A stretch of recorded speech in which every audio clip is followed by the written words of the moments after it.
Bayangkan, di sebuah sekolah tua yang berdiri sejak zaman kolonial, ada satu bangku kayu yang tak pernah boleh diduduki siapapun. Bukan karena patah, bukan karena lapuk, tapi karena setiap murid yang nekat duduk di sana selalu mengalami kejadian yang tak bisa dijelaskan. Dan malam ini, aku akan menceritakan rahasia dari bangku itu. Sebelum kisahnya dimulai, jangan lupa subscribe channel Om Brimo si Pendongeng, nyalakan loncengnya, dan dukung terus agar kisah-kisah penuh misteri bisa hadir setiap hari. Salam hormat untuk sahabat Porem Serit dimanapun berada. Sekarang, tarik napas dalam-dalam dan dengarkan baik-baik. Sekolah itu memiliki satu kelas tua di ujung lorong barat.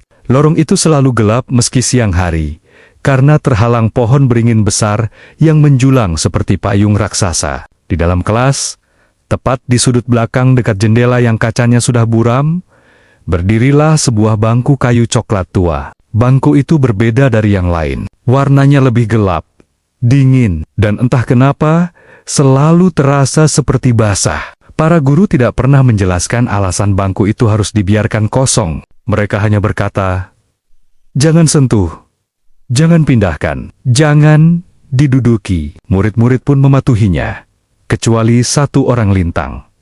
Lintang adalah murid baru. Ia terkenal pemberani, atau mungkin terlalu percaya diri. Ia mendengar cerita tentang bangku terlarang itu dari teman-temannya, tapi ia hanya tertawa. Baginya, semua itu hanya mitos untuk menakut-nakuti anak baru. Sampai suatu hari, ia memutuskan membuktikan sendiri. Pagi itu, Lintang datang lebih awal. Lorong barat masih gelap, dingin, dan hanya terdengar suara tetesan air dari langit-langit yang bocor. Saat ia membuka pintu kelas, udara dingin langsung menyergapnya. Ruangan itu seperti tidak pernah melihat matahari. Lintang melangkah pelan menuju bangku itu. Kayu tua itu tampak seolah mengundangnya. Diam, tapi seperti memanggil. Lintang duduk dengan santai sambil tersenyum.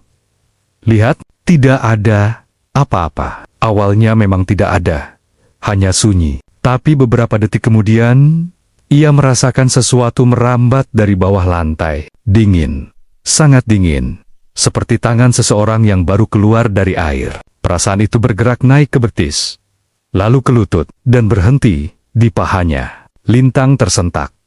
Saat ia hendak berdiri, tubuhnya seperti menempel ke bangku. Ia mencoba menarik badannya, tapi bangku itu terasa berat, seperti ada yang menahannya. Di ujung penglihatannya, ia melihat rambut hitam panjang merayap dari bawah meja. Perlahan, seperti keluar dari kegelapan. Rambut itu makin lama makin naik, hingga terlihat sebuah kepala dengan kulit pucat kebiruan. Wajahnya tertunduk, bahunya bergerak naik turun, seperti sedang bernapas. Lintang membeku. Tubuhnya dingin, jantungnya serasa berhenti. Tiba-tiba, sosok itu perlahan memiringkan kepala. Sangat pelan, hingga wajahnya terlihat. Mata gelap tanpa bola mata menatap langsung ke wajah Lintang. Bibirnya yang pucat bergerak, mengeluarkan suara berbisik yang sangat dekat ke telinganya. Bangkunya sudah ada yang punya. "Kenapa kamu duduk di sini?" Lintang ingin berteriak, tapi tenggorokannya terkunci. Ia hanya bisa menggeliat.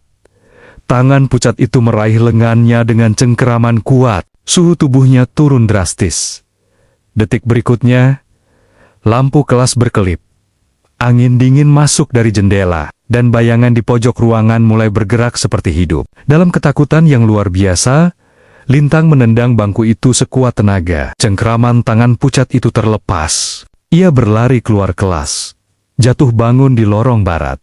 Sampai akhirnya ia bertemu guru piket dan pingsan seketika. Sejak hari itu, bangku tersebut dipaku ke lantai. Tidak boleh dipindahkan, tidak boleh dibersihkan, tidak boleh ditempati. Guru-guru tidak pernah menjelaskan apapun. Mereka hanya memastikan satu hal.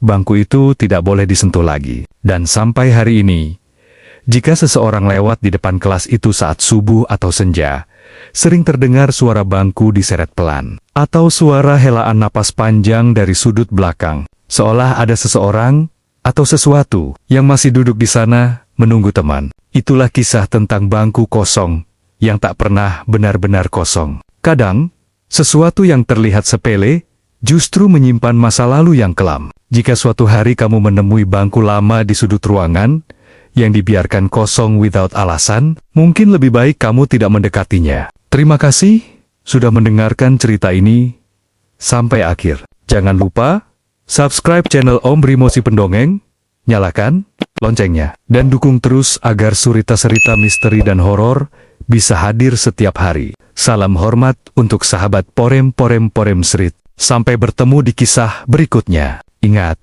bangku kosong belum tentu benar-benar kosong.